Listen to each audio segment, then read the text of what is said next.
వీధి. రాత్రి 9 గంటలకి ఒక కారు ఆగింది.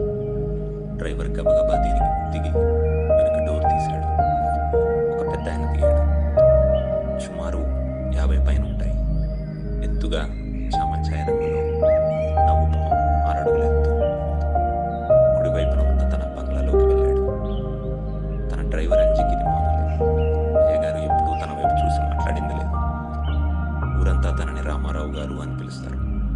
కొంతమంది అయ్యగారు అంటారు. నాలాంటోళ్ళు డబ్బు మదమెక్కిన మనిషి అంటారు. ఆయనకు 100 ఎకరాలు, 5 ఇల్లులు, 2 రైస్ మిల్లులు ఉన్నాయి.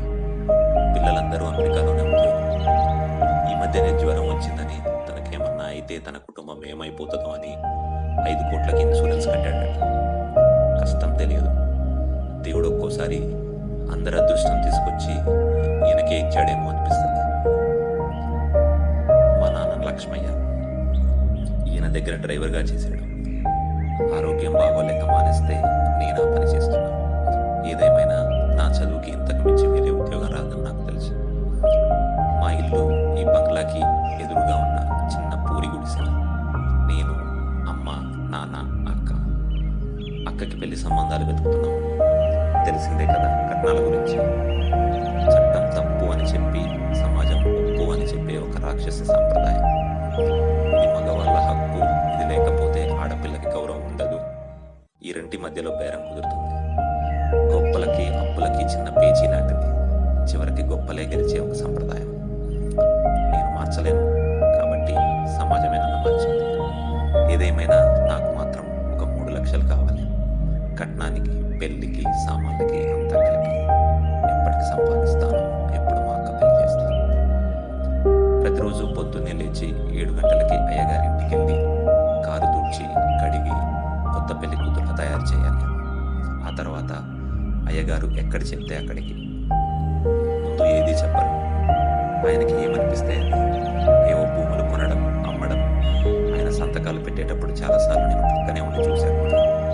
ఎప్పుడన్నా బాగా కోపం వచ్చినప్పుడు ఈయన సంతకం ఫోర్జరీ చేయాలనుకునేవాడిని. ఏదేమైనా రోజంతా ఎక్కడికో అక్కడికి వెళ్ళాల్సిందే. అందుకే నేను రోజు క్యారేజీ కట్టుకొని తీసుకొని వెళ్తా. మళ్ళా రాత్రి 9, 10 అలా ఎంతైనా కావచ్చు. డబ్బున్న వాళ్ళు నాలాంటితో మాట్లాడితే వాళ్ళదేమన్నా పోతుందా? మేమేమన్నా డబ్బులు అడుగుతామని కాబోలు. మాకు కూడా సిగ్గు ఎక్కువ ఉంటాయి అడుక్కోవడానికి. కారులో నుంచి ఎప్పుడు అద్దంలోంచి చూసినా ఆయన గర్వం, డబ్బు పొగరు కళ్ళకు కట్టినట్లు కనిపిస్తాయి. ఆయన మాటల్లో అది అందరికీ తెలుస్తుంది కూడా. ఈయన చస్తే భూమికి భారం చాలా తగ్గిపోతాయి. ముందుకు లెక్కల నాకు ఉద్యోగం ప్రాబ్లం అవుతుందని అనుకునేవాడిని. ఒకరోజు ఉదయం మా నాన్న చనిపోయారు. ఊళ్ళో లక్ష్మయ్య అంటే తెలవని వాళ్ళు లేరు. ఊరంతా వచ్చారు చూడ్డానికి, ఒక్క రామారావు తప్ప. పేరు పెట్టి పిలిచి అనుకోకండి. నా కోపానికి గల్లా పట్టుకోవాలనిపించింది. మా నాన్న, నేను మీకు గొడ్డు చాకరీ చేస్తే కనీసం చూడడానికి రాలేదు. అయినా సంస్కారం లేనుడితో మాట్లాడి కూడా దండగా అనిపించింది. అప్పటి నుంచి ఒకటే అనుకున్నా, ఈయన దగ్గర పని చేయకూడదు అని. 1వ తారీఖుతో మా నాన్న కర్మలు అవుతాయి. అయ్యాక చెప్పేసి హైదరాబాద్లో ఉద్యోగం వెతుక్కుందామని అనుకున్నాను. ఆ రాత్రి మొత్తం ఆలోచనలే. మా నాన్న, అమ్మ, అక్క, ఈ రామారావు మీద కోపం. ఫస్ట్ వచ్చింది.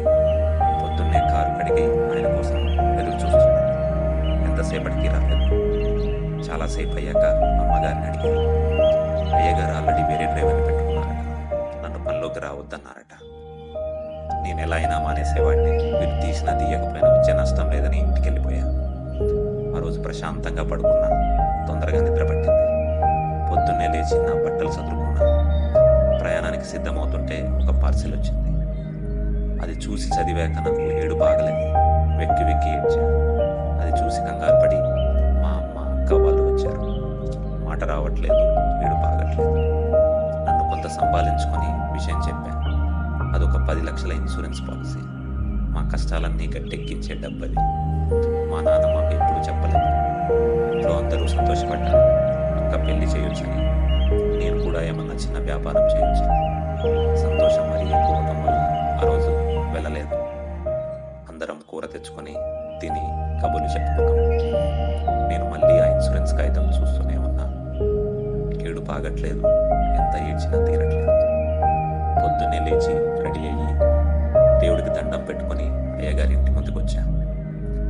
ఆయన చూపు ఏమీ మారలేదు, కానీ ఒక కనపడని నవ్వు, ఒక చిన్న ఓదార్పు, ఇక వెళ్ళు అనే చిన్న సైగ, అంతే. నా కళ్ళలో నీళ్లు నిండిపోయాయి. హైదరాబాద్ బస్సులో కూర్చున్నాను. దారి పొడవునా ఒకటే ఆలోచన. గొప్ప పని చేసి కనీసం ఎవరికీ చెప్పుకోకుండా ఉండటం మనుషులకు కుదిరే పని.